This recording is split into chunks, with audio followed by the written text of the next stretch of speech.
Welcome to the Film Illiterates podcast, your home for uninformed, unfiltered, ill-advised movie talk. As always, I'm Joe Campbell, and joining me today, as always, is Nathan Stone. Hey. And Alex Patton. Hi. Great way of killing buzz, man. Alex is the perfect buzzkill. Alex is the designated driver of this podcast, I feel like. I guess. In how so? I mean, when Nate and I get off the rails, you won't stop us, I guess, actually. Yeah. Honestly, that's the point of a designated driver, is just to keep plowing through. Just still let the bullshit fly. Well, I was trying to segue this into the movie, but... Well, actually, I'll probably have a good way of segueing into this, Joe. All right, take us away, Nate. Joe, I have a confession to make, honestly. What's that, Nate? I've actually disliked your love for Hitchcock. Ooh. To the point where I kind of wonder, where did this all start? Where did this fascination with Hitchcock started? And I can't pinpoint it, man. We've never talked about this. Well, maybe we'll talk about Hitchcock and my history with Hitchcock today. Nate, looking at the notes ahead of time. Yeah.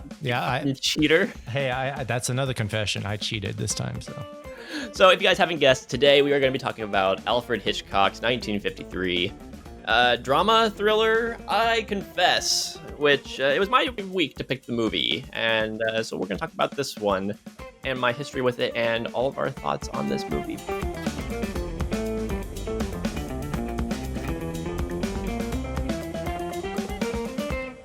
Before we get into that, let's talk about what we watched on our own. Since it is my week, I'll go ahead and kick us off here.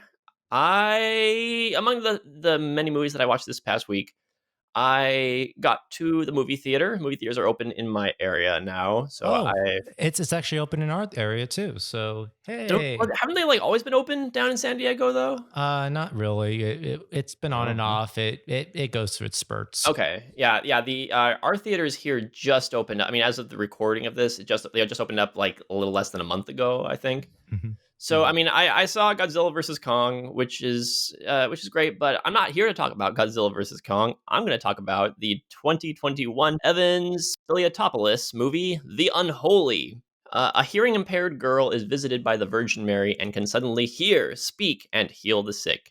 As people flock to witness her miracles, terrifying events unfold. Are they the work of the Virgin Mary or something much more sinister? So... my interest in this movie is pretty much wholly because Sam Raimi and Rob Tapert produced this movie.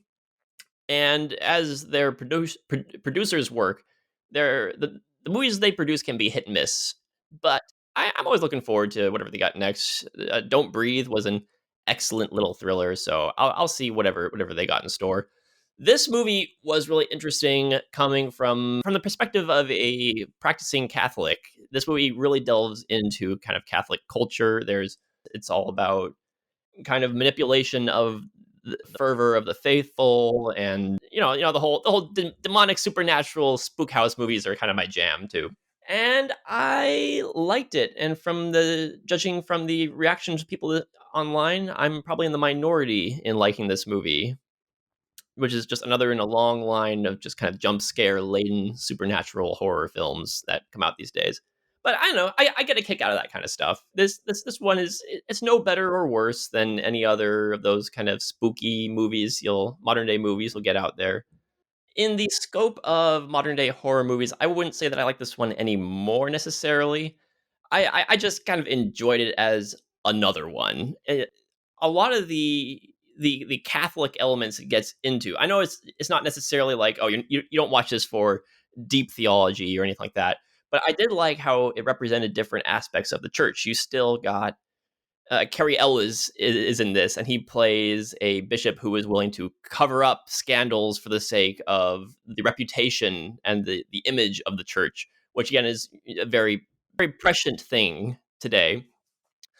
But then you also have another priest who comes in here who his whole job is to try to prove whether or not these miracles are miracles. And I like this character because he is incredibly skeptical and his whole he gets gung ho about disproving miracles. Like he comes in there and be like, "Yeah, I'm going to prove that this thing is false, and we'll move on." But I liked him because he's not. I mean, he's still a good priest. He's still a good Catholic. He just likes being able to disprove things and really dig into things and being very skeptical about things, which I liked a lot. I'm sorry, Joe. I think I kind of lost track or lost my place when you said Carrie Ills is in this. You're Oh, I saying I had the same reaction watching the movie. I didn't know he was in this, and he popped up, and I missed the entire scene because I was just looking at him like, "That's Carrie Ellis."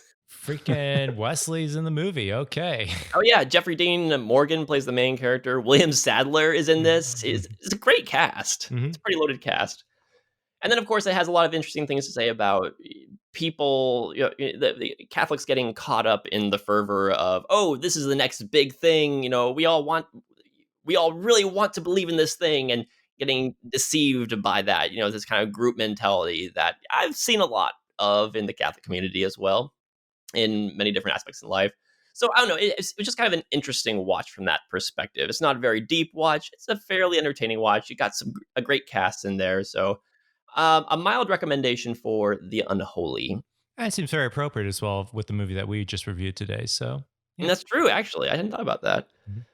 I rewatched Black Sunday from 1960, directed by Mario Bava. A vengeful witch and her fiendish servant return from the grave and begin a bloody campaign to possess the body of the witch's beautiful look-alike descendant, with only the girl's brother and a handsome doctor standing in her way. The reason I watched this movie actually was because there were a lot of things in The Unholy that were very clearly ripped straight out of Black Sunday. The opening scene is almost identical, with a witch being hung and having this mask, this metal mask nailed to her face. The same scene opens up both movies. Oh, geez. And there is an element in both movies about descendants of the witch and possession, and looking like the witch as their descendants and everything. So it's very clear that whoever made The Unholy was very inspired by Black Sunday, and I got a hankering to watch Black Sunday again because I quite like that movie, and it's still a great movie. Very moody, very atmospheric.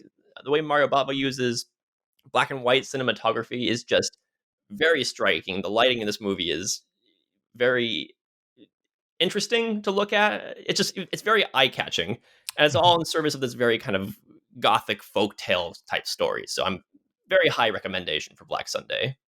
I'll actually say I remember actually watching that movie a long time ago. I used to watch the TMC Underground Friday movie nights that they would have, and this was one that constantly came like playing on certain Fridays. So I got my kind of first dose of this movie back then, and you're right, Joe. I think the cinematography still holds up for its time when it was first released. So yeah, definitely a good recommendation.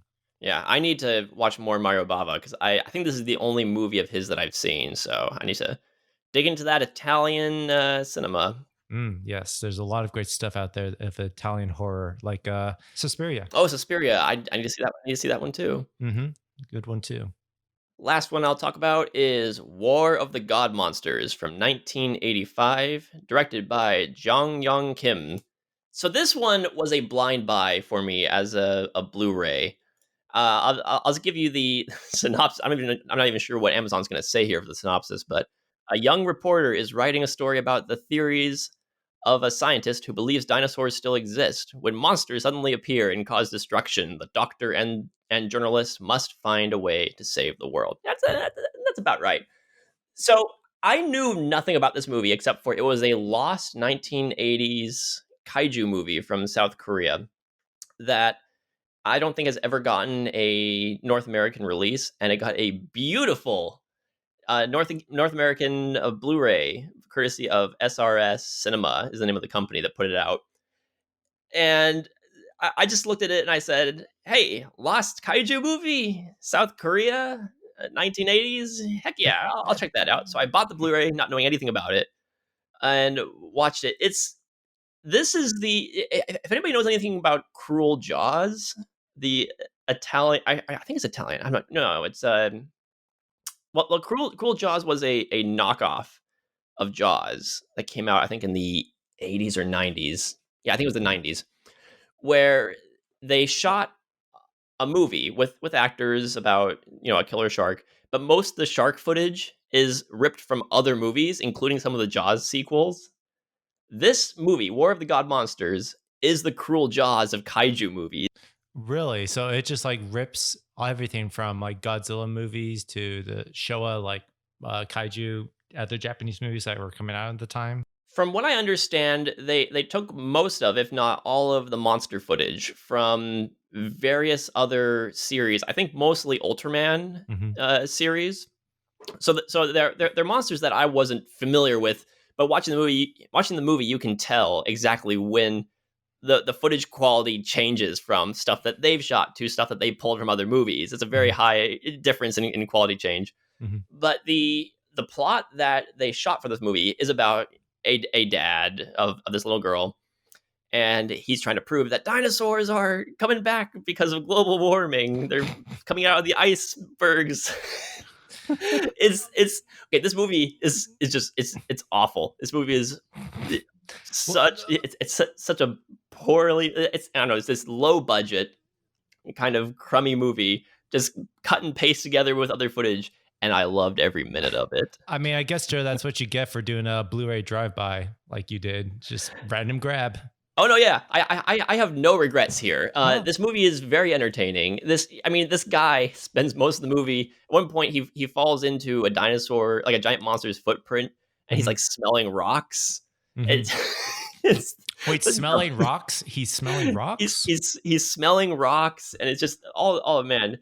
Uh, he's arguing with the girl's nanny, who is also a reporter trying to find out about his theories of dinosaurs coming back. It's Mhm. just this movie is just kind of the fun, dumb, forgotten movie that very few people have seen. I Uh, mean, I've never seen it, and I'm kind of just surprised that this was just like a random grab and you happen to like it. I'm gonna have to follow this philosophy of yours, man. I'm gonna have to do my own Blu-ray drive-bys and just random grabs, and whatever I pick out, gonna watch because who knows?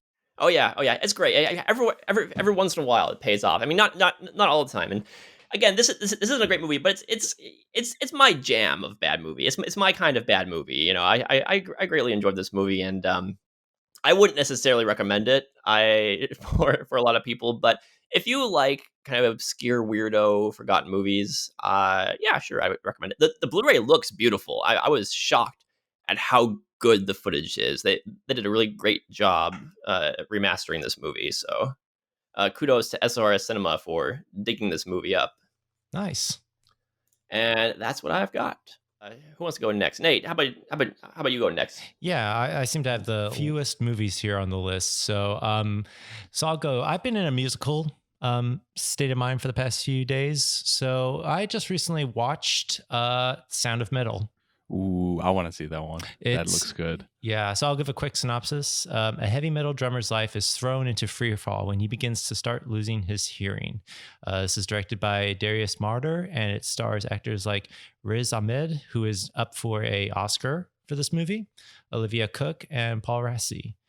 Yeah, this movie, I'm gonna say this, guys. This is quite a watch. I was impressed. I kind of went in with not so much low expectations, but just kind of realizing, okay, what the premise is and if this is going to uphold it. It does. Honestly, it does. Like his performance is good. His drumming skill, I think he had to like take actual like months and months of lessons just to get this down. Oh, really?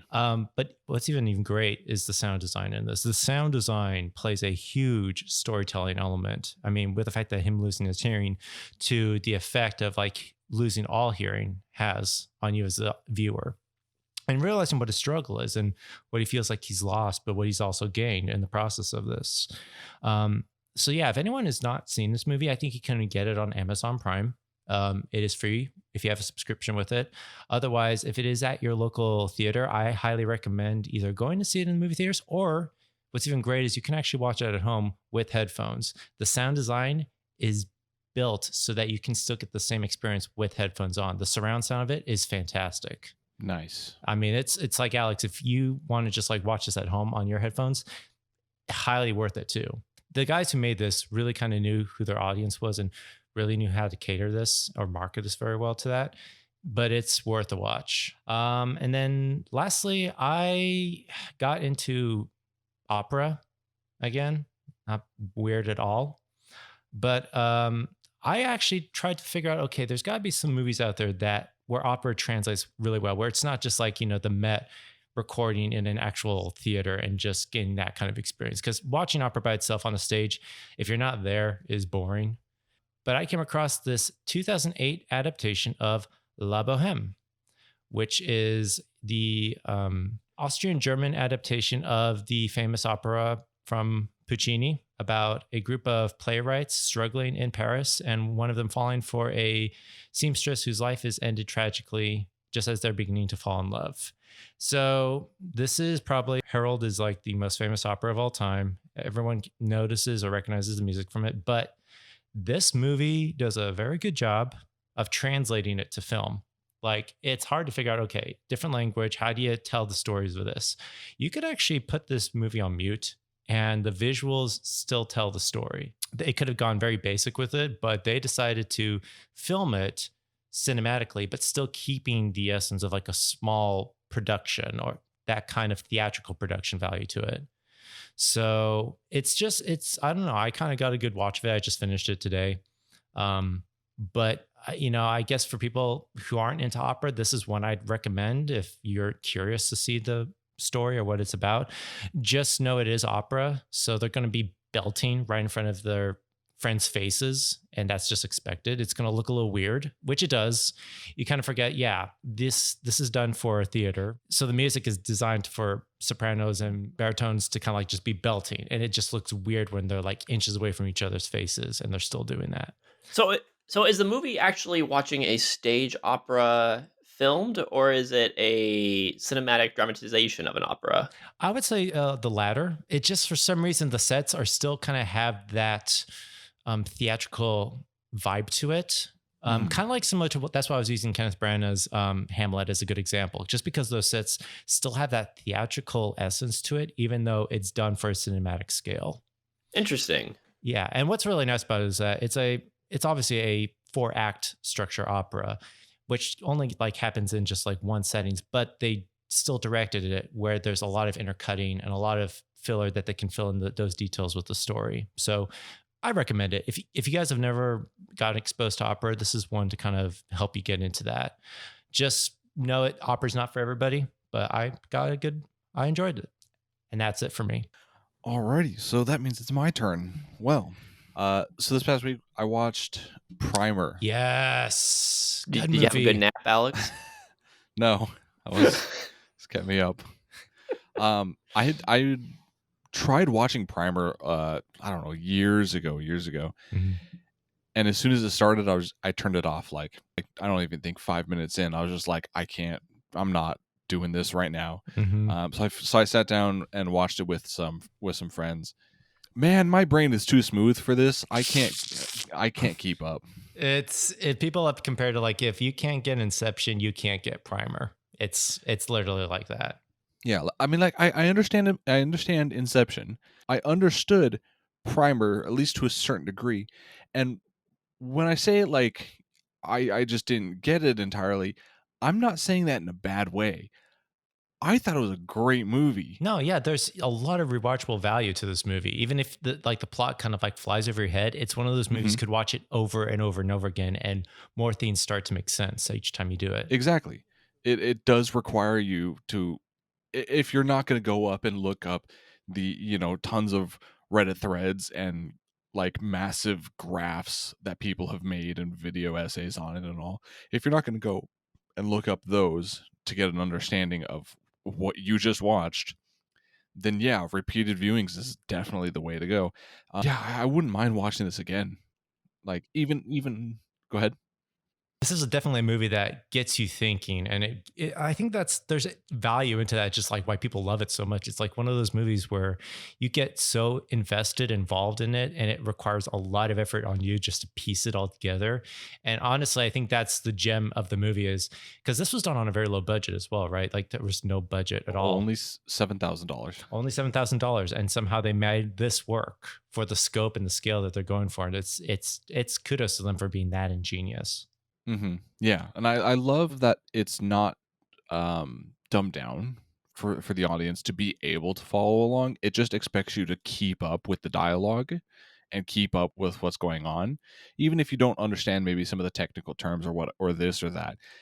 You can at least, I feel like, still pick up on at least the tone of everything that's going on and kind of follow along that way, even if you're not understanding exact technical aspect of what's just happened. The movie looks terrible. It doesn't sound good, but it's so fascinating.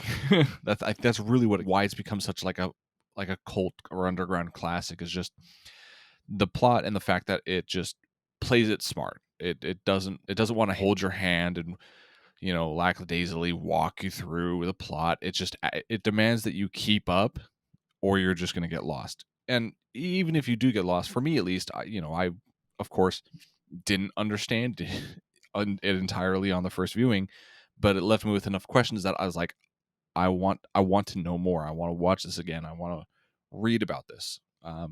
So yeah, I think Primer deserves all the praise it gets. It is really cool, unique movie. Yeah, I haven't seen it in probably about 10 or so years. I didn't care for it, but I've gotten lots of enjoyment out of watching YouTube videos explaining it, and I would be down to rewatch it at some point. It's just the way it's done is just not my particular bag, although I do appreciate what it's doing. Yeah, that's fair. Like, with how much I like the movie, I honestly can't really fault anyone for not enjoying it. The movie really only works off of just the story that it has. Everything else is about the movie isn't great. So, like I said, I can't fault anyone for not really getting into it. But anyway, other than Primer, I also watched another old '80s anime movie. Watched Golgo 13, The Professional. It's after killing the son of a powerful oil tycoon, an infamous hitman becomes the target of American soldiers and superhuman killers. I'm in. I'm already in. He It's said, dude, it's awesome. So, couple cool things about this. Like, you want to talk about like every frame of painting? Dude, there's so many amazing shots in this. It is so gorgeous. "Oh, okay. You kind of piqued my interest now. So please go into It's more detail with that." it's so gorgeous until you get to the 3D scene. This is the first Mm. anime movie. This was released in '83. This is the first anime movie to feature 3D CG. Oh no. It looks awful, like absolutely terrible. It's so bad. I mean, you know what it kind of reminds me of? It reminds me when they redid Ghost in the Shell and they replaced the scenes with the 3D of her, and it takes me out of it each time. As much as Yeah, people really like, I'm like, no, they should have just stuck into the hand drawn stuff. Sorry. I mean, like, kudos to them for doing something new and trying something out, and kind of blazing the path for this thing. It just didn't work for this. Like, we could have a whole conversation about like CG in anime, and it's gone back and forth. And I'm generally of the opinion that if it's done well, especially at least in regards to like modern anime and stuff like that, it can be done well. It's generally not something that directors should really rely on, because most of the time it just doesn't look very good, especially when you're trying to go back and forth between the 2D drawings and CG. But it does help in some cases, like you can see in like in Demon Slayer, where it uses CG in the fights. This one, I guess they decided to use it. It was released in '83, so you can't really expect that much out of the CG. But regardless, rest of the movie's cool. Yeah, I was gonna say, since it's '83, I probably wouldn't mind so much about the CG being dated, which is expected, as much as just seeing how it's incorporated into the movie. And I would just be interested in just seeing it in general because I like seeing early CG, especially used in unconventional ways in movies. Yeah, like Tron. Yeah, or my go to is always the Last Starfighter. It's really Yes. janky dated effects, but I still love that movie, and I get what they're going for. It was a trailblazer. And I mean, the CG really stands out, and like I said, it does look pretty terrible. But the rest of the story, like I was saying, it is pretty rad. It's not super like suspenseful. There is a bit of that element to it. Um, but like I said, there also is a lot of like just really cool shots, and they'll like pause on a really nice shot just to let you appreciate it even more. It's great. Nice. Gogo himself is a pretty rad dude. He's just kind of your really none too special stoic hitman anime guy. He's just rad. But like I was saying, Golgo 13, it's good. Not even considering its first use of CG and anime, I'd still say it's worth a watch just because it's pretty cool. Cool. All right. Well, I mean, definitely it sounds like worth a watch, especially after what you said. I'll just fast forward through the CGI parts and pretend that they don't exist. Yeah, it comes at like right at the end. Don't worry, Alex. I'll watch the whole thing. All right. Okay, good. Alrighty. Well, anyway, lastly, I watched Lone Wolf and Cub, Sword of Vengeance. So it's the first of the series. Hell yeah. Yeah, this one was cool. I liked it. Not the best in the series, but hell yeah, Lone Wolf and Cub. I do want to watch the rest of the series and get more of it because this one's kind of seemed to more just set everything up for the rest of the series and to keep it going. But this one's cool. It's got some good action to it.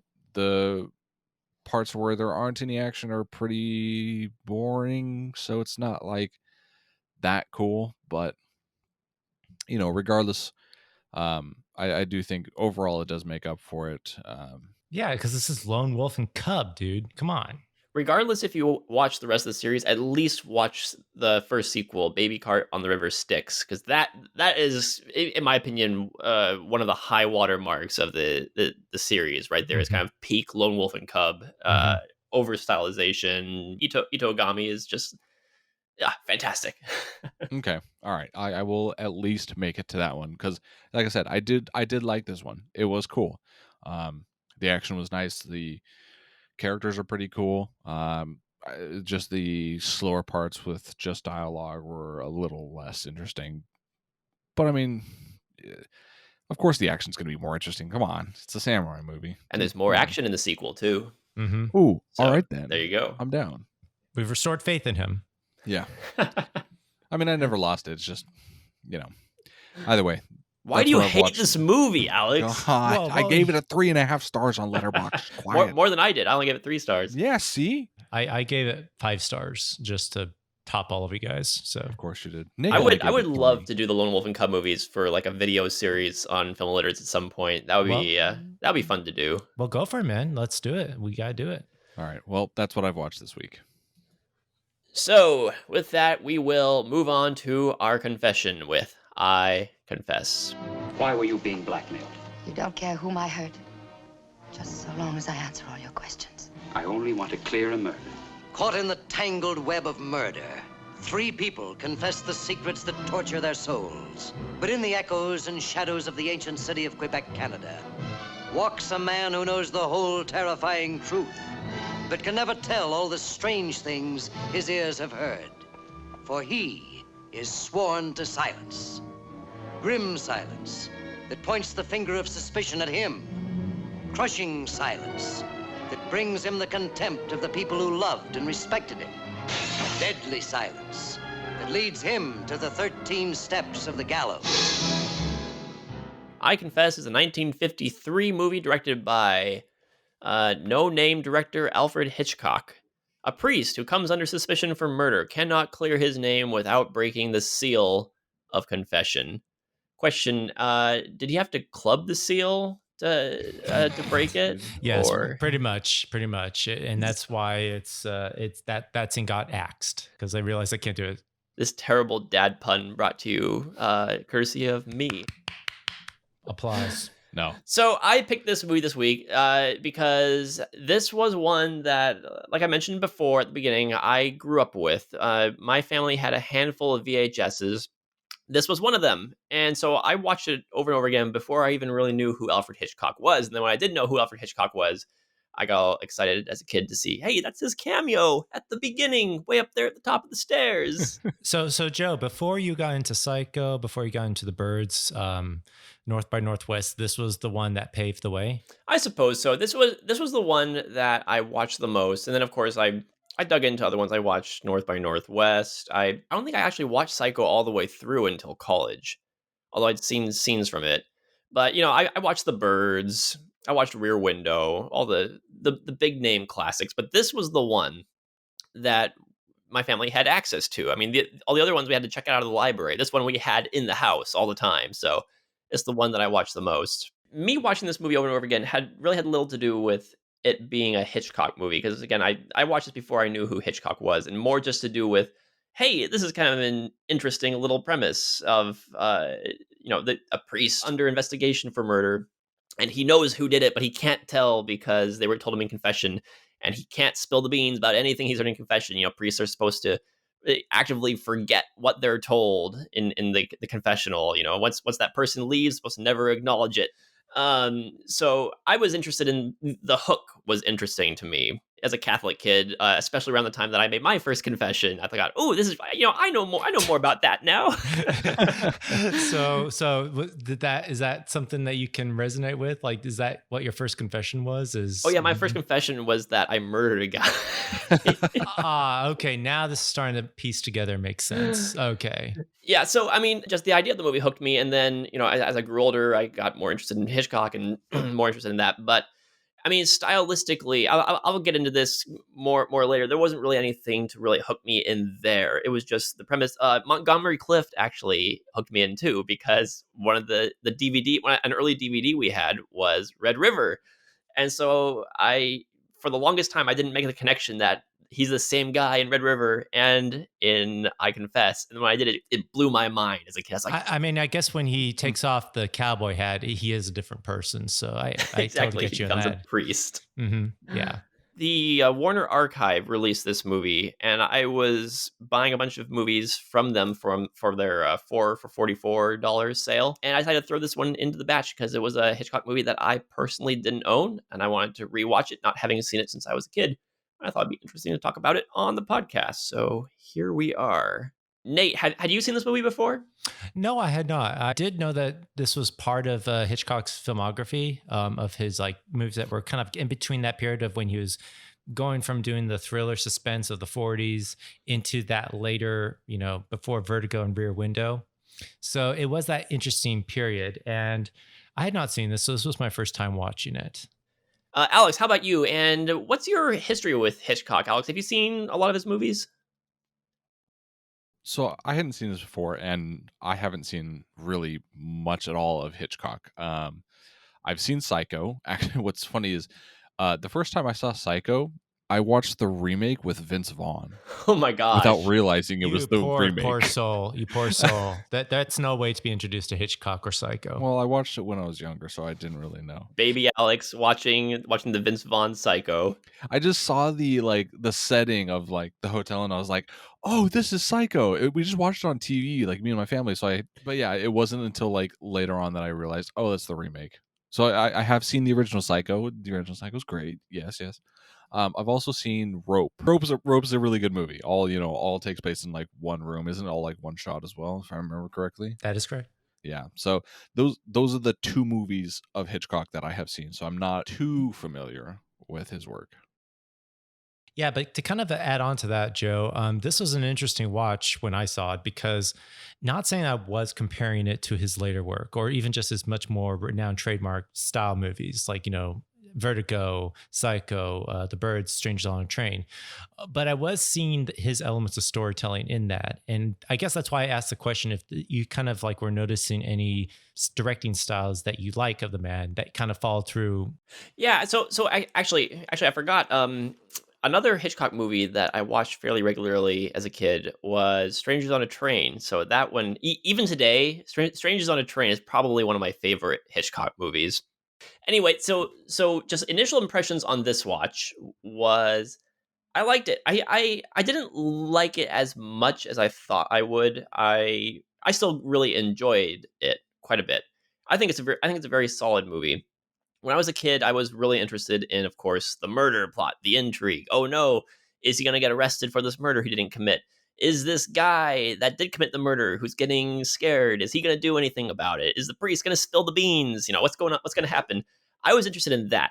When the background subplot, which we'll get more into in spoilers a little bit later, I was less interested in that as a kid. I was just kind of like, oh, okay, let's just get through this part to get to the good stuff again. Watching it this time, I was more invested in kind of the thing as a whole. That whole flashback sequence is, of course, very important to the plot. I wouldn't say, though, that the movie is terribly surprising. It's fairly predictable in where it's going to go. At a certain point, everything just kind of clicks together, and you're just kind of wondering how it's going to wrap up in the end. It is the most restrained, just off the top of my head, of all of Hitchcock's movies. I wouldn't even call it a thriller so much as a drama. Yeah, With- it definitely feels more like it's a character drama that is pit against just a murder intrigue. Yeah, so I mean, it's not top tier Hitchcock. It is. I mean, I would still say it's upper middle Hitchcock. I still quite enjoy it. I think even though it's not as stylish, it still tells an interesting story with great actors. Karl Malden can do no wrong, and as always, he's fantastic here. Yeah, that's actually, I did want to mention that the acting in this is not bad. Like, I think everyone tries to do their best with the material that they're given. And you mentioned Karl Malden is great at what he does. And Baxter, I think also for just how she comes into it, I think she's doing some good stuff there. Even Montgomery Cliff. I'm not the biggest Montgomery Cliff fan. Really? Yeah, I don't know why. I think he just belongs in that group of actors at that time. You know, I was going to say like Marlon Brando, James Dean, who are going much more in this different directing of method acting. He does belong in that category, but for some reason he is been a hit or miss for sometimes with me. I don't know if it's because he just does not fully convince me of the part he's doing. And even in this movie, it was hard for me to kind of grasp like where he was going with his character. I had a hard time just like pinpointing like, what is he going through? Which, not saying he doesn't do a bad job, but I think that's actually much more a reflection on Hitchcock as a director. And not to slam Hitchcock, but I think this is the movie where I see a lot of his shortcomings in his directing style. And I'll elaborate a little bit more into that when we get into that. But I think, everyone does a good acting job. It's just, I think the material itself is what kind of makes it fall short. Alrighty, so Alex, what were your impressions of this movie? I thought it was pretty good. There wasn't really anything necessarily that wowed me or really hooked me in. It just kind of seemed like everything was fine. You know, it was at least interesting enough for me to, you know, at least be minorly invested into the, the murder plot and the subplot. At least enough to, you know, kind of still want the questions answered of exactly what's going on and, you know, who's going to get caught in the end. But is it a movie that I'm going to be interested in rewatching, or is it going to be a movie that I'm going to say, you know, going to recommend to a lot of people? Not necessarily. No, it's a decent movie, and it's fine if you just want something kind of, you know, just a drama that's not too. I was gonna say not too dramatic, although it kind of does get to that point, especially later on. It doesn't require a lot from the viewer, and it's not like something that's hard to sit through. It's just a nice movie to have on, I would say. You know, Alex, it's kind of interesting you just said that. It doesn't require a lot from the viewer. Maybe that is the problem I had with this movie as far as the story goes. So, Joe, not to slam this movie, I don't want to be the guy who just like brings a hammer and just destroys this for you, but yeah, your favorite childhood movie is terrible, Joe. That's what we're trying to say. Well, hold on. I didn't say it was my favorite childhood movie. It was the one you watched the movie most. I watched the most. Okay, so yeah, big difference there. But I guess that is the reason why I had a hard time liking this movie, Joe. So not to get into spoilers, but I'll kind of give it a little bit explain. Like, there is a murder that does happen into this and becomes something that the priest, played by Montgomery Cliff, has to keep to himself, has to keep secret, even when a police investigation becomes involved in it. Then it turns into something completely different in the midpoint. And it is exploring some interesting themes, which I like. And I saw this happening quite a bit at this time, where it is questioning, okay, the men of the cloth, they are also still human. They have temptations. They have this human side, and it's a test of their integrity. I felt there was other movies coming out at that time that were doing that way better. One movie that comes to mind when I was watching this was Diary of a Country Priest, the Robert Bresson movie, which explores a priest in his parish community going through the same shortcomings or the same faults of every human that goes through, and even having an illicit affair. I felt that movie explored those themes better than what this movie was doing. And this could have been that movie to do that for American audiences, but it's such a weird movie because the fact that it was marketed as a Hitchcock movie, you look at a lot of the posters at the time, it is not the same kind of movie. Like, I don't know, Joe, did you see any of the posters or the advertisements of this when it was coming out? No, but on the Blu-ray, there is a short newsreel showing the premiere of the movie, and it does have one of those big rollout carpet premieres where all the actors show up, and there's a giant marquee saying "I confess" up there, over the theater, which I thought was kind of funny. Kind of like this doesn't feel like a very big movie. No, and it's not. And even I'm looking at other posters and other advertisements in other places like in Italy, and it's advertising something completely different. In fact, they don't even like show Montgomery Cliff as a priest. And something about it makes me think the way this movie was marketed or tried to be positioned is not the movie that maybe Hitchcock was trying to go for. And I'm wondering if that was just because of a conflict of the studio system and what they wanted, because I also know this movie went through 8 years of rewrites and 12 Interesting. writers. Yeah, it went through development hell before they finally made this. And it kind of already shows you that there was a lot of conflict of interest going on of what the movie was supposed to be, what it was trying to be, and what it ended up being. I'm wondering if this was a personal movie to Hitchcock, because again, it doesn't really feel like most of Hitchcock's movies. But I know that he did have a somewhat of a Catholic background. I don't know how much of a practicing Catholic he was throughout his life, but I know he had that background at least. And so I'm wondering if this was a sort of movie that he just kind of wanted to do for himself. I wonder if the subject material drew him in, because he does have a few movies in his filmography that don't feel like the typical Hitchcock movie. The comedies he did, like Mr. and Mrs. Smith, is one that comes to mind. I haven't even seen that one, but I know his reputation as not being a very Hitchcockian movie, because he pretty much for the most of his career only made one type of movie, and that's the Hitchcock thriller. Especially for a lot of his career, the wrong man kind of movies. Yeah. Except for when he did stuff like The Birds, which is a little bit out there, but still more of a thriller, This one is just more of kind of like a little bit of an intimate drama with a thriller element to it, like a little bit of spice to it. It's interesting what you were saying about the themes of it being about a priest who, he does have temptations. He's thinking about his life before he became a priest. That comes into it. And that reminded me a lot of Black Narcissus. Yeah, I was kind of thinking like you were going to bring that up, but yeah, very similar to that. Yeah. Yeah, which I mean, I'm not going to lie. I mean, Black Narcissus is a much better movie, and I think it does that theme excellently. I mean, on top of just being a visually beautiful movie. I think I Confess does what it does functionally. I think it is it's an engaging movie. It's not the sort of thing where I'm going to think like, wow, that's a great movie. But every once in a while, maybe I'll be like in the mood for, I'll watch some lesser Hitchcock. This might be one that I might throw on again. Then again, I'm more likely to probably throw on one of his 1930s British movies too. Yeah, one of those. Yeah, it's the sort of thing where like it's not going to be my first recommendation, but on a sleepy night, maybe I'll be like, I'll throw something on that I can maybe fall asleep to. Said that she left Father Logan at 11. A lot of things can happen in 30 minutes. You're in love with me. You've always been in love with me. You haven't changed. I have changed, Ruth. So have you. You want me to pretend that? Do you understand? I chose to be what I am. I believe in what I am. Well, I'm not going to talk about it now. What do you want me to do? Whatever you wish. Let's go ahead and jump into spoilers then, actually, because I got some things to say about the back half of this movie, too. Of course, yeah. So from here on out, spoilers for I Confess. So, eventually it does get into the fact that he had a romance before he became a priest. The woman that he was in love with is involved with the guy. He was murdered. The guy was blackmailing her.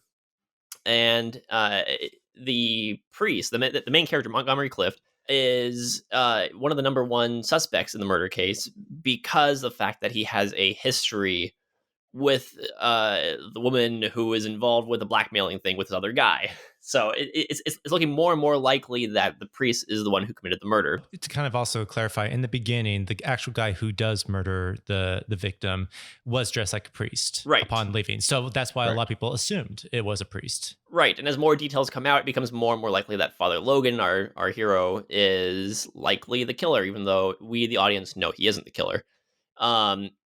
We do get a big exposition dump scene revealing Montgomery Cliff's whole history, and his love story, his romance from beforehand, and he was involved with a married woman accidentally, and all this, and it's uh, necessary for one thing because it is there to. I mean, it serves a function within the story, in that it really kind of nails the coffin. Put the final nail in the coffin for this guy. It's what Karl Malden has been wondering what's been going on. We know that there is something secretive and almost conspiratorial, I guess, going on between Montgomery Clift and Ann Baxter beforehand, but we don't know all the details. So this exposition dump is a necessary revelation of their whole history, and it's necessary for Karl Malden to say, "I got you now." I mean, could it have been handled a little bit better? Maybe. I think it might have. On the other hand, it is a visual way of giving us exposition. It's not just characters standing around talking about what was going on. And I like being able to see their story on there. It does change the tone and the focus of the movie. I think for what it needs to do, I think it does it serviceably well, though. Yeah, I mean, it does do it seriously well. I think where my frustration comes with it, Joe, is somewhere throughout the whole movie, there's a change in tone. There's a change in pace. And for some reason, I think that just bothered me because it does kind of move away from this whole suspense, intrigue, mystery aspect to it. And it becomes like this illicit affair drama where it's showing, these characters have feelings for each other still, and they're trying to deny those feelings. And it becomes a different type of movie, even up to the point where it becomes a court case drama. And then suddenly at the very end, when everything is kind of exposed and out there and the priest is seen not guilty, it becomes another chase scene. Like the whole gun chase scene at the very end is kind of like something that brings it back to a Hitchcock thriller. And my frustration with it, and I'm pretty sure the other actors felt that way while they were filming, is what kind of story are we telling? Is this really just kind of like using this whole idea of a man of the cloth, pitting it against a thriller kind of courtroom scene? Or is there something more that we can explore at this? Yeah, I mean, the story does kind of flip-flop between those two, but for me, I didn't mind it as much. I did prefer the more murder investigation portions of the movies. That was more interesting, I would say, at least, and better handled. But adding in the subplot, the romance subplot, was I not something I minded, honestly. Interesting, because actually this is the reason why, and we'll get into the favorite scenes as well, but maybe that's the reason why I was frustrated, because I almost feel, Joe, and this is just maybe me thinking out loud, I think the whole love scene and the whole like love intrigue aspect of it is what Hitchcock was trying to experiment and explore in this movie.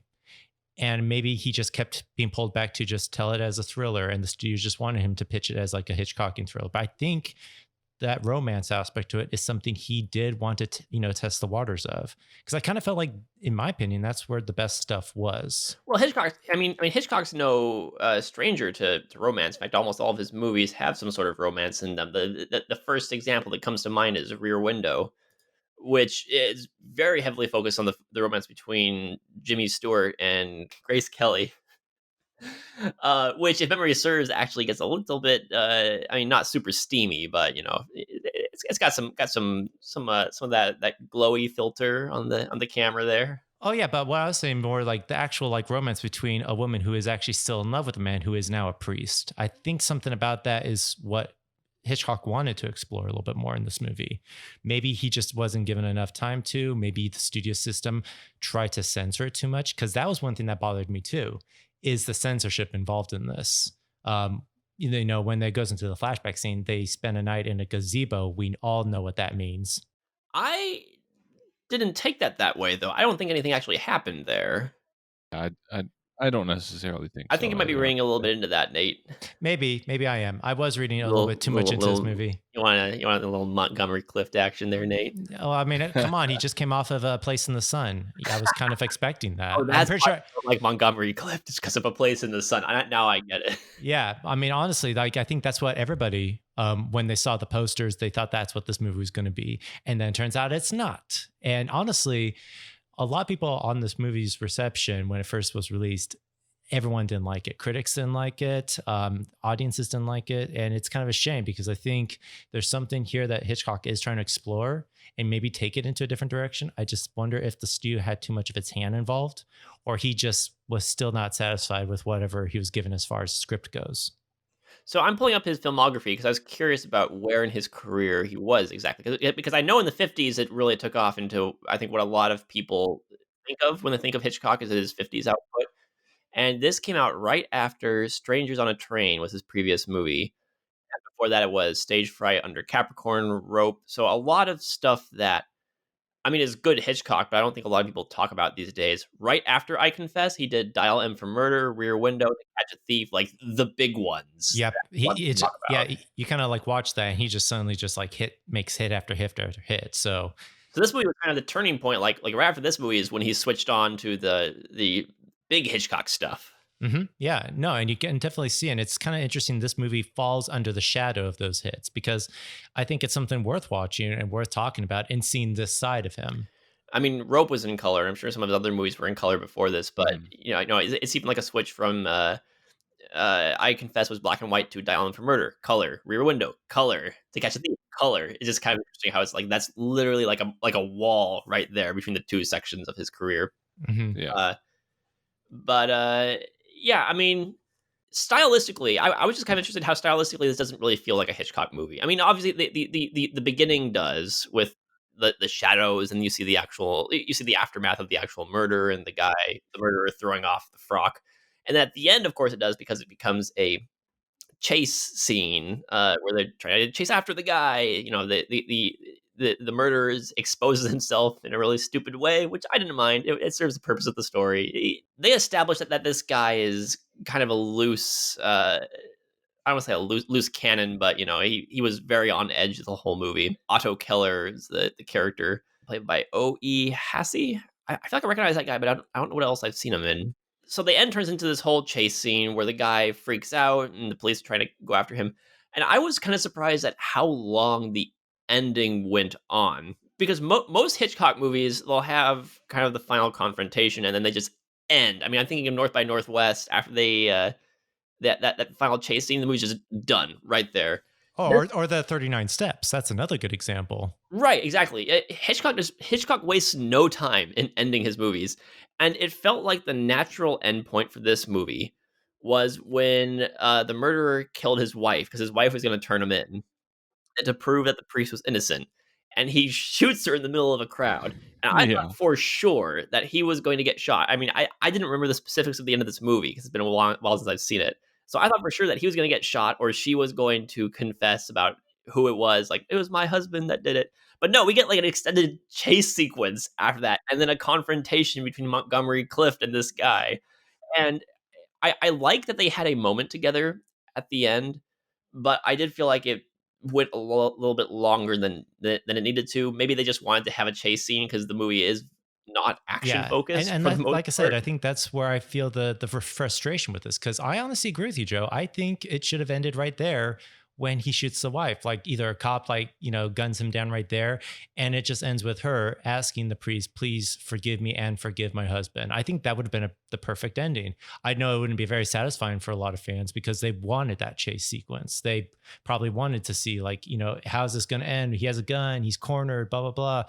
But honestly, I think maybe that would have been a much more satisfying ending if it just ended right there out in front of the courthouse like that. Yeah, did you have any thoughts about just kind of the way the movie wrapped up in general, Alex? I know we had the courtroom scene where he's very Montgomery Clift is very handily just kind of acquitted of everything. I mean, not acquitted, but proclaimed innocent, and he just kind of walks out. I thought that was an interesting scene because it kind of felt like he'd won, but the movie had this tone of like everyone kind of hates him now. Yeah, I didn't like how that courtroom scene ended. Mm-hmm. You're saying he was just acquitted and he just walks out. I wish there was a little bit more to that. I wish, because that's what the whole movie has just been leading up to is to that point. Exactly. Where they're finally going to get him. And then the jury comes back and they're like, we find him not guilty. They're like, oh, you find him not guilty? Mhm. Okay. It seemed pretty See ya. convenient. Yeah. Yeah, it was just over way too quick. It was just like, okay, well, that's it. All right. So I thought we got him. So I wish there would have been a little bit more to that, or it would have been cooler if, I do agree with what you guys are saying. If it had ended at the at Keller shooting his wife at the car, that would have been a cool ending. Or if it had ended some way with Keller, admitting, or however, it could have played out in the courtroom itself. Joe, I wanted to actually ask you something real quick, because maybe this was something I kind of overlooked, but there was a scene where Father Logan does confront the inspector, and we cut away from it. Did he actually confess to him that it was Keller who did it the whole time? I know that would be that would be a revelation that I think kind of breaks the theme of the movie, because the whole point of the movie is that he didn't tell him the whole time. Uh-huh. He didn't break the seal of confession. That would be quite a departure for the character if he did. Right. And so, Alex, that's maybe the reason why I kind of feel like him getting acquitted, like, oh, we find him not guilty, is because he kept his, the seal of confession all the way up to the very end. Yeah. I thought he had told Karl Malden the truth, just to kind of like, let's just get this wrapped up and over with. Cause that's something that was, guilt rating him for a long, long time. But Joe, if what you're saying is true, he didn't break his seal of confession and he kept it all the way up to the courtroom scene, and he still gets off for it as not guilty, then that makes sense. That's kind of like his reward in the whole movie of staying true to the cloth all this time. Yeah, I would make the argument though that I think the movie would be a little bit stronger if he was found guilty. It would have been interesting. Yeah. Imagine that scene where he's walking out of the courtroom and everyone's yelling at him. Imagine if he was in cuffs being taken away to wherever they're going to take him next. And he still refuses to say anything. You could even have Otto Keller's confrontation with him could be about he's afraid he's going to say something at the last second because he's been found guilty and now he's going to attack him, Right. Yeah. Exactly. Yeah. No, that would have actually maybe, and maybe that's the reason why this movie is so frustrating, is I see all these different directions it could have gone. I can see everything that it could have been for, like the endings that it could have gone with. And the fact that it's gone through 12 writers kind of shows there's just so many conflicts of interest. Like, how do we show Men of the Cloth, especially at this time when in this era in Hollywood, they were still trying to represent the clergy in a positive light? It makes sense why I went with the ending like that. But I almost think, Joe, you're right. It could have gone with a stronger ending like that, with it actually showing something a little bit unconventional. But maybe that's what Hollywood just didn't want to go with. So it's hard to say if this was a call made by Hitchcock or by the studio system. Either way, it kind of does leave you a little frustrated. Yeah. Because that, and like the lead up to that final confrontation as they're kind of running around through the hotels, it's just not interesting to watch. You feel like you've gotten to like the climax of the movie with Keller shooting his wife, and then you're running around for a good another few minutes until the final confrontation, and then it kind of just, the final confrontation is in and of itself is fine. Just, I mean, that scene itself, self-contained, is a fine scene. It's just leading up to that, it's a bit of a letdown after that confrontation with the car. You guys ready to head into final thoughts? Sure. All right, so I guess I'll lead us off here with final thoughts. I still enjoy this movie. I mean, it's not a perfect movie. I think as a whole, it's a fine experience. It's engaging. I never lost my interest. I like all the players involved. Unlike Nate, I am not a Montgomery Cliff hater, and I think he has a lot of nuance to his acting abilities. So I would give this movie a recommendation. Not like super high recommendation. It's not, again, not top tier Hitchcock. But if you're interested in Hitchcock's work and you want to diversify and see a lot of his other stuff, I say go for it. So my movie moment that I'm going to focus on is the confrontation between Otto and Father Logan the first time he confronts him outside of the confessional. So I think I forget what Father Logan's doing exactly. He's standing up on a ladder. I think he's painting. And Otto comes out and he says, hey, Father, what are you going to do? Are you going to tell him anything? You can't tell him anything, kind of goading him on. And I think I like that scene because it shows your first insight into what Father Logan's kind of thought process behind this whole thing is, because we know that he's heard the guy's confession. As he's supposed to, he hasn't said anything about it. Well, what's he going to do when the guy from the confessional brings it up outside of the seal of confession, starts talking to him about it, and he plays the I don't know what you're talking about. I can't talk to you about this. Just leave me alone, kind of Yeah. thing. And it kind of shows that he is trying very hard to stick to the seal of confession. But it also gives you insight into Keller as a character because I mean, we haven't really talked about him very much, but he is kind of on the sidelines, and he is a very paranoid, very scared man that is worried about what's going to happen. I think it's interesting that he's more worried about what's going to happen to him and if Father Logan's going to talk than he is worried about his own soul or doing the right thing. You know, he was scared at the beginning, and he came to Father Logan scared for confession. You know, he's worried about his soul, and that fear is kind of what drives the whole movie. Fear for his own personal well-being, and that really comes out in that scene where he brings it up with Father Logan. So I like that initial confrontation, which is the first of I think a few throughout the movie. Yeah, it's interesting you bring that up because, Joe, that's another relationship that maybe frustrated me in this movie is because Keller, he's using this kind of guilt on Father Logan to kind of keep him in a power check. Yes. Whereas you kind of see the same thing almost happen with Anne Baxter's character, where she's not wanting to spill the beans because she cares so much about Father Logan. She doesn't want to destroy his reputation just because of this little thing that happened.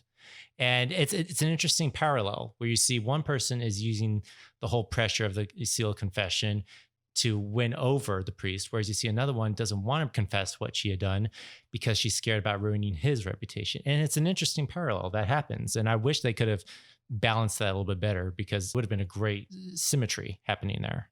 Yeah. So, Alex, would you recommend I Confess, and what is your movie moment? I'd give this a soft recommendation. It's the movie's fine. I'm not I don't think I can harp on it too much for the romantic subplot as you guys might, but it's not at all a challenging movie to watch if you kind of want something that's a bit more easygoing, and even with like the suspense and drama that there is in the movie, it never really kind of goes over the top in any sort of way. It is all pretty contained. So if you do want something, I guess maybe more of an easier Hitchcock movie to watch, this one's not bad. It's not a bad movie. It's good. As far as like one of the moments that in the movie that I did enjoy a lot of, I really did like the interrogation scene with Ruth and Father Logan. Romantic subplot aside, I thought it was just a really cool scene and just showed her her resolve to not be the downfall of Father Logan. Like I said, it's interesting with that scene because you could see, like, I don't know, in my opinion, I think that's where everyone's acting was the best. Yeah. Baxter, she actually sells this movie very well with the part that she's playing. Yeah. And Karl Malden, he was really great, and he was really great in that scene as well.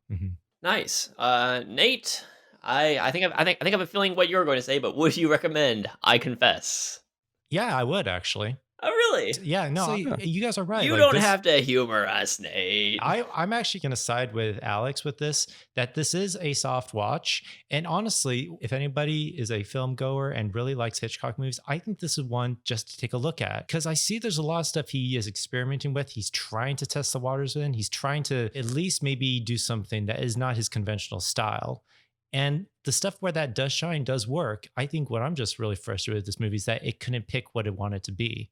Is this a thriller or is this a love intrigue mystery? I think for me, it's the love story subplot that kind of got me interested. This idea that, he once had feelings for her. He's taken a different path, but she's still anchored to him. There's something about that I kind of thought worked for this movie. Now, maybe I wanted it to explore or delve a bit more into that and how that works with the whole seal confession. And it was trying, but it just couldn't balance itself.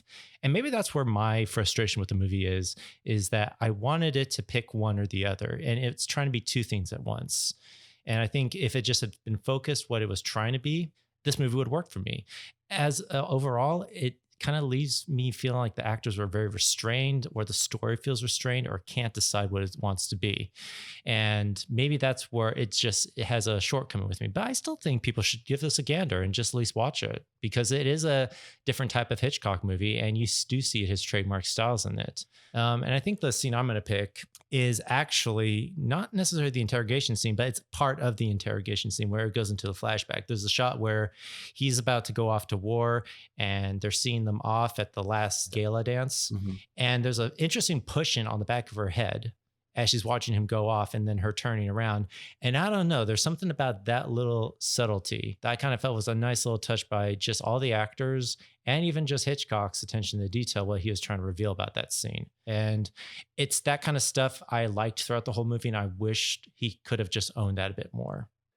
That'll conclude this episode. Next episode will be Nate's turn to pick our movie. Nate, have you picked a movie yet, or is that to be determined? No, I did. I think I've landed on it. I think we kind of gone through enough of these drama pieces now that we need some action again. So I'm picking, let me just get back away so I don't break everyone's eardrums. Oh no. Mortal Kombat! Dun, dun, dun, dun, dun, dun, dun, dun. What? New movie of Mortal Kombat coming out. We're going to watch the original one that came out in the 90s. I love, so for our listeners, Nate's been asking our recommendations for movies to pick, and he's thrown out a couple of ideas. Mortal Kombat has not been one of them, so this came as a surprise to me. Yeah, where did this come from? I mean, I'm stoked. But what? Honestly, we got to live up to what Film Illiterates is all about, which is these little, B-rated, crappy action movies. And I'm like, we've done enough of these priest ones. Let's get back to the good stuff. All right. All right, so tune in next episode of the Film Illiterates podcast, where we will be talking about Mortal Kombat. You can find more podcast episodes and videos on filmilliterates.com and youtube.com/filmilliterates. Alex, where can people find you? You can find me on Letterboxd, My Anime List, and Rate Your Music, all under Half Scrim, HALFSCRIM. And you can follow me on Twitter. I don't tweet much, but you can follow me there if you really want to, at Alex D. Patton. And then we've got a bunch of old episodes you can take a look at too here. Nate? You can find me here at Film Illiterates. I do these podcasts with these guys, maybe a video or two. But I'm also on Instagram. You can also look at me on Letterboxd, where I go into more depth about the movies we've watched and talk about.